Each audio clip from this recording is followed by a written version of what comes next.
चलिए अब रुक करेंगे फटाफट खबरों का। राष्ट्रपति द्रौपदी मुर्मू आज लोकसभा और राज्यसभा की संयुक्त बैठक को संबोधित करेंगी और अगले 5 वर्षों के लिए नई सरकार के रोडमैप की रूपरेखा पेश करेंगी।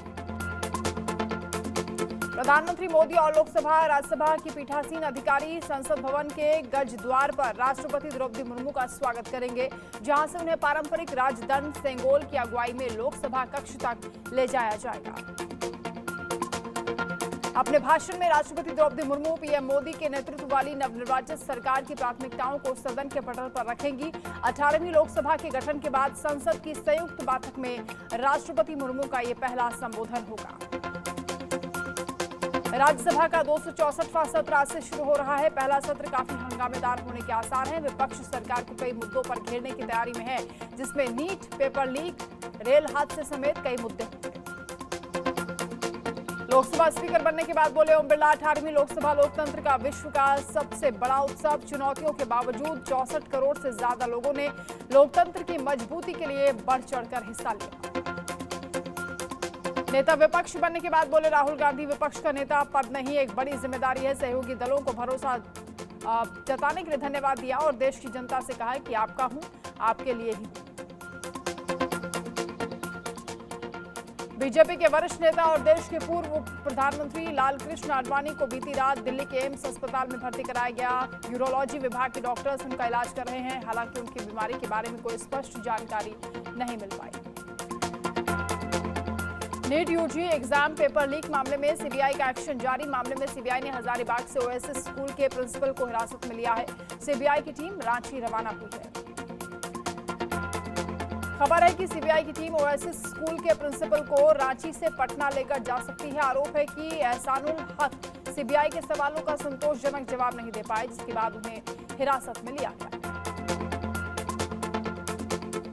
सीबीआई ने एहसानुल हक से पहले उनके घर और उसके बाद स्कूल में कई घंटों तक पूछताछ की थी। एहसानुल के ऑफिस से कुछ दस्तावेज भी सीबीआई ने सीज किए हैं। सीबीआई स्पेशल कोर्ट ने पेपर लीक के आरोपी चिंटू कुमार और मुकेश कुमार की 7 दिन की रिमांड मंजूर कर ली है। इससे पहले अदालत ने 3 दिन की रिमांड दी थी। नीट पेपर लीक में सीबीआई रिमांड पर चिंटू और मुकेश हजारीबाग के स्कूल में जांच के लिए पहुंची है। केंद्रीय जांच एजेंसी यहीं से प्रश्न पत्र गायब हुआ था।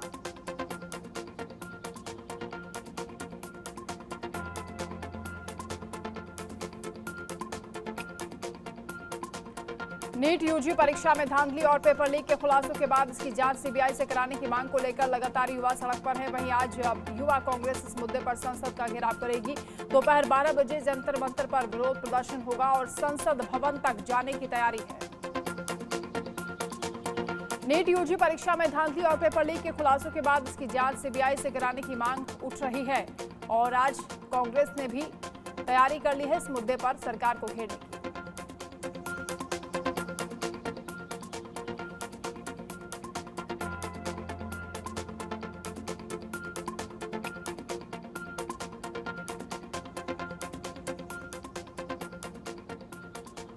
वित्त मंत्री अजीत पवार 28 जून को शिंदे सरकार का आखिरी बजट पेश करेंगे। सत्र का कामकाज 13 दिन तक चलेगा। जानकारी के मुताबिक 29 जून को शनिवार होने के बावजूद सदन का कामकाज होगा।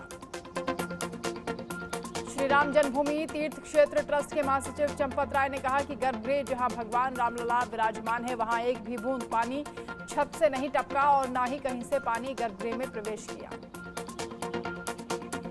इससे पहले राम जन्मभूमि मंदिर के मुख्य पुजारी आचार्य सत्येंद्र दास ने कहा था कि बीते शनिवार आधी रात को हुई बारिश के कारण गर्भगृह में मंदिर की छत से तेजी से पानी टपक रहा था और रविवार सुबह फर्श पर पानी भरा हुआ था, जिसे काफी मशक्कत के बाद मंदिर परिसर से निकाला गया।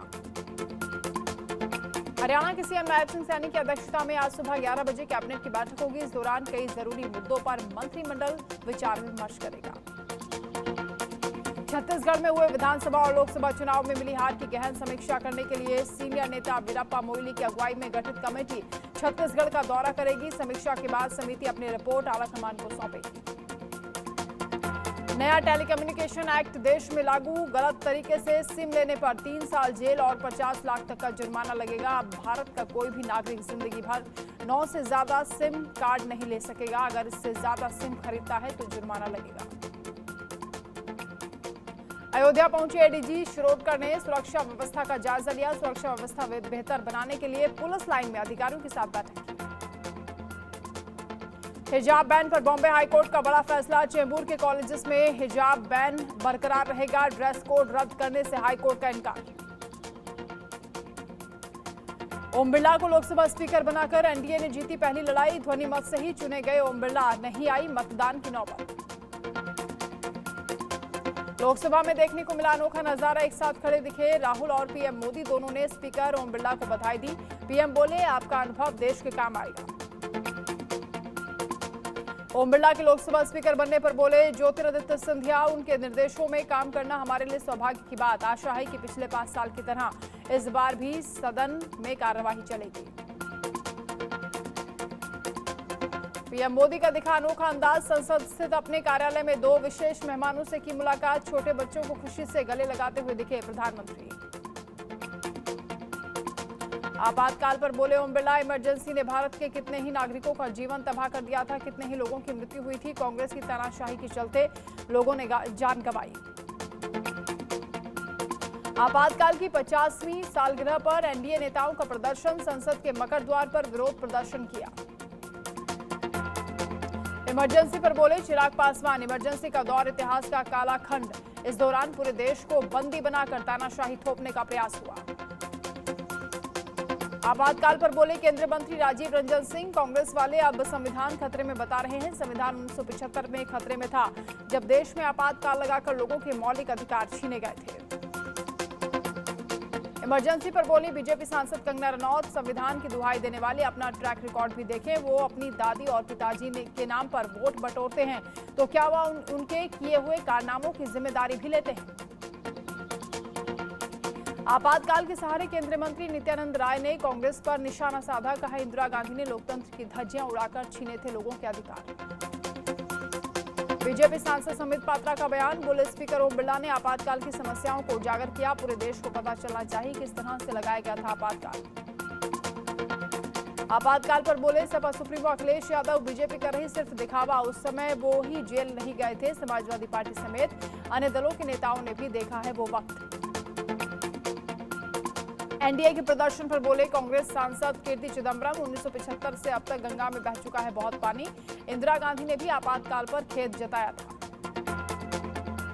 लोकसभा स्पीकर के चुनाव पर बोले कांग्रेस नेता जयराम रमेश, ये हमारी ओर से रचनात्मक कदम था। हम चाहते तो मत विभाजन की मांग कर सकते थे। लोकसभा स्पीकर चुनाव को लेकर टीएमसी सांसद अभिषेक बनर्जी ने सरकार पर साधा निशाना। कहा कि बिना मत विभाजन के ही हुआ फैसला। इससे साफ है कि बीजेपी के पास नहीं है संख्या बल। पीएम मोदी से मिले पंजाब के राज्यपाल बनवारी लाल पुरोहित। दोनों के बीच काफी देर तक चर्चा हुई। राज्यपाल ने पंजाब और चंडीगढ़ के महत्वपूर्ण मुद्दों पर जानकारी दी। पूर्व केंद्रीय मंत्री और बीजेपी नेता स्मृति ईरानी ने दिल्ली में केंद्रीय गृह मंत्री अमित शाह से मुलाकात की। दोनों की मुलाकात से सियासी जगत में अटकलों का बाजार हुआ गर्म। दिल्ली स्थित नए मध्य प्रदेश भवन में हुई बैठक में शामिल हुए मुख्यमंत्री मोहन यादव और केंद्रीय मंत्री शिवराज सिंह चौहान। सीएम मोहन ने कहा कि जैसा नया माहौल बना, उतने ही उमंग के साथ डबल इंजन की सरकार आगे काम करती रहे, इसी अपेक्षा में बातचीत की। राहुल गांधी के नेता विपक्ष बनने पर बोली सुप्रिया सुनेत, राहुल सभी मुद्दों पर रखते हैं अच्छी समझ। अब सत्ता पक्ष को सावधान रहकर बनानी पड़ेगी रणनीति। सैम पित्रोदा को फिर से बनाया गया ओवरसीज कांग्रेस का अध्यक्ष। लोकसभा चुनाव के समय विवादित बयान की वजह से गंवाना पड़ा था पद। एक बार फिर जताया कांग्रेस ने भरोसा। प्रयागराज में दिग्विजय सिंह ने साधा सरकार पर निशाना। बोले डबल इंजन सरकार में सरकारी भर्तियां व्यवसाय बन चुकी हैं। तत्काल नीट के अध्यक्ष प्रदीप जोशी को इस्तीफा देना चाहिए। पूर्णिया से सांसद पप्पू यादव ने केंद्र सरकार पर साधा निशाना। कहा बीजेपी के पास विकास के लिए कुछ नहीं, नीट पर क्यों चुप है सरकार। हरियाणा कांग्रेस नेताओं की एआईसीसी मुख्यालय में हुई बैठक। हरियाणा चुनाव की तैयारियों को लेकर हुआ मंथन। प्रदेश के सभी बड़े नेता रहे मौजूद। एआईसीसी में हुई बैठक के बाद बोले भूपेंद्र हुड्डा, हम राज्य विधानसभा चुनाव के लिए तैयार हैं, सभी एकजुट होकर लड़ेंगे चुनाव। राहुल के साथ अच्छी बातचीत हुई। सीबीआई को मिली अरविंद केजरीवाल की कस्टडी। कोर्ट ने 3 दिन की रिमांड पर भेजे दिल्ली के सीएम। दिल्ली शराब घोटाला मामले में सीबीआई ने किया गिरफ्तार। अरविंद केजरीवाल की सीबीआई द्वारा गिरफ्तारी पर बोली पत्नी सुनीता केजरीवाल, जेल से बाहर ना आ जाए केजरीवाल, पूरा सिस्टम इसमें लगा है, ये तानाशाही है।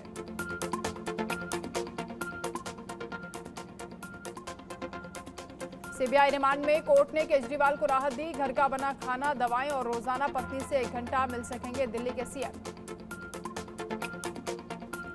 कोर्ट से बोले दिल्ली के मुख्यमंत्री अरविंद केजरीवाल, मैंने नहीं दिया मनीष सिसोदिया के खिलाफ कोई भी बयान, मैंने कहा था कोई दोषी नहीं है। कोर्ट रूम में सुनवाई के दौरान खराब हुई अरविंद केजरीवाल की तबीयत। दिल्ली के सीएम का शुगर लेवल गिरा, थोड़ी देर के लिए दूसरे रूम में शिफ्ट किया गया। कुछ देर आराम करने के बाद कोर्ट में वापस लौटे। आपातकाल पर बोले यूपी के सीएम योगी आदित्यनाथ, 1975 में इंदिरा गांधी ने घोटा था लोकतंत्र का गला, कांग्रेस के इन काले कारनामों की जानकारी जनता को देना जरूरी।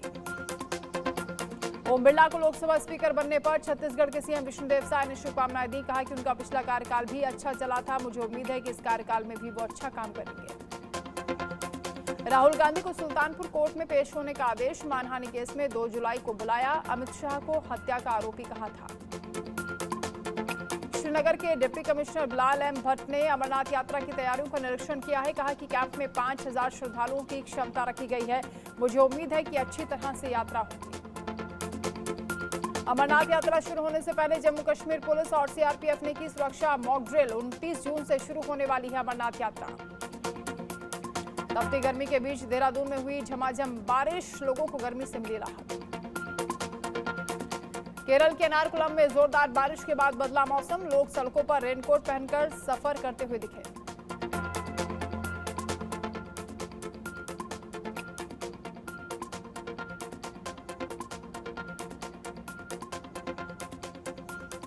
केन्या में भारी विरोध के बाद राष्ट्रपति विलियम रूटो ने विवादित टैक्स कानून वापस लेने का फैसला किया है। जनता के फैसले के आगे सिर झुकाते हुए उन्होंने कहा कि हम इस कानून पर दस्तखत नहीं करेंगे।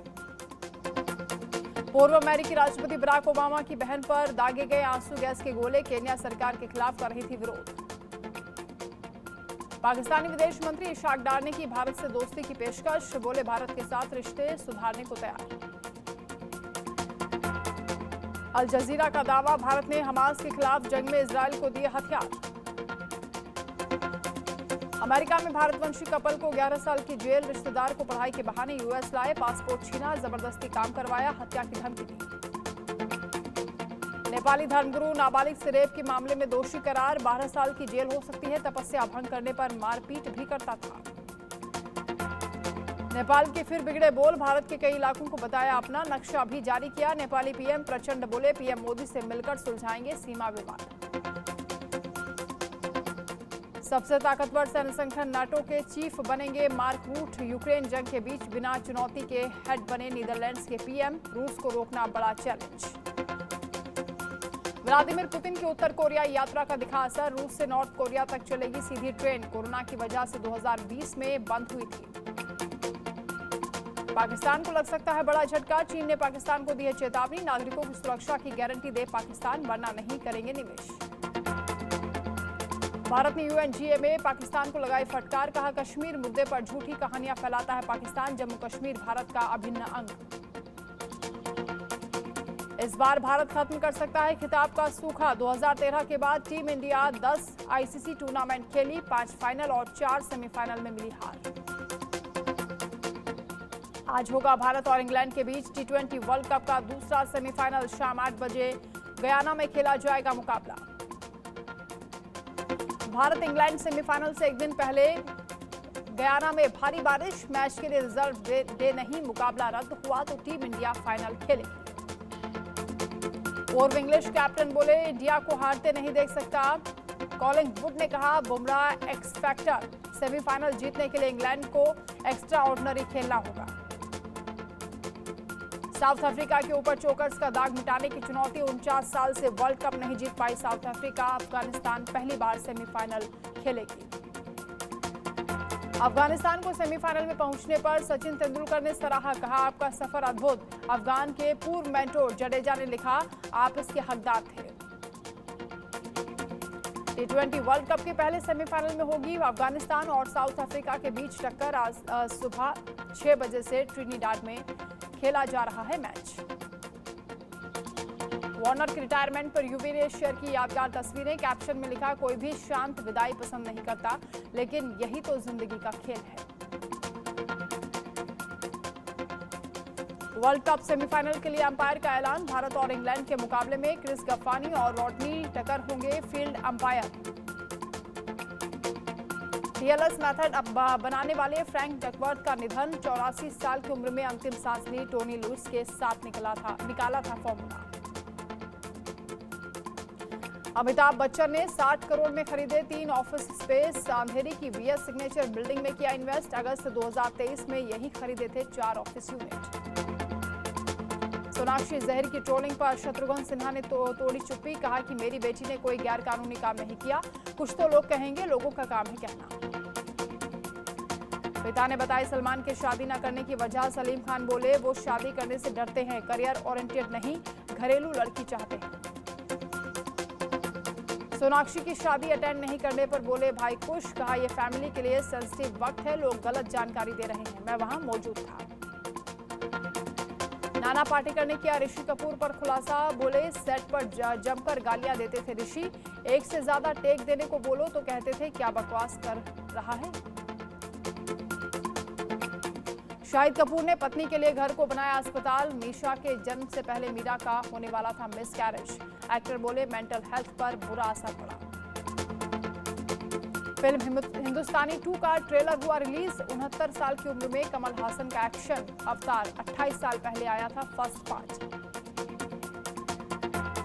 ऋचा चड्ढा जल्द ही करेंगी काम पर वापसी। मैटरनिटी लीव खत्म होते ही अक्टूबर में करेंगी कॉमेडी फिल्म की शूटिंग।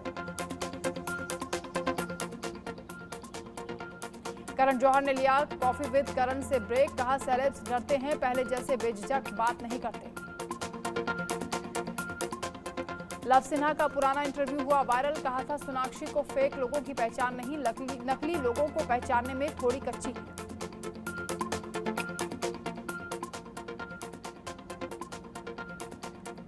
पहले नागार्जुन, अब धनुष के बाउंसर्स ने फैंस को धकेला। वायरल वीडियो देखकर भड़के लोग। बोले, इन्हें किस बात की अकड़ है। बाहुबली की देवसेना को हुई रेयर डिसीज। एक बार हंसना शुरू करें तो 20 मिनट तक हंसती रहती हैं अनुष्का शेट्टी।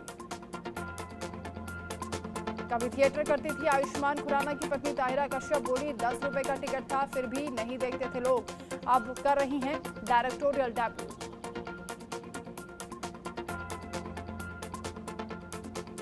अरमान मलिक ने कहा, हर आदमी 2 पत्नियां चाहता है, तो भड़की देवोलीना। बोली, सबको अपने जैसा मत समझो।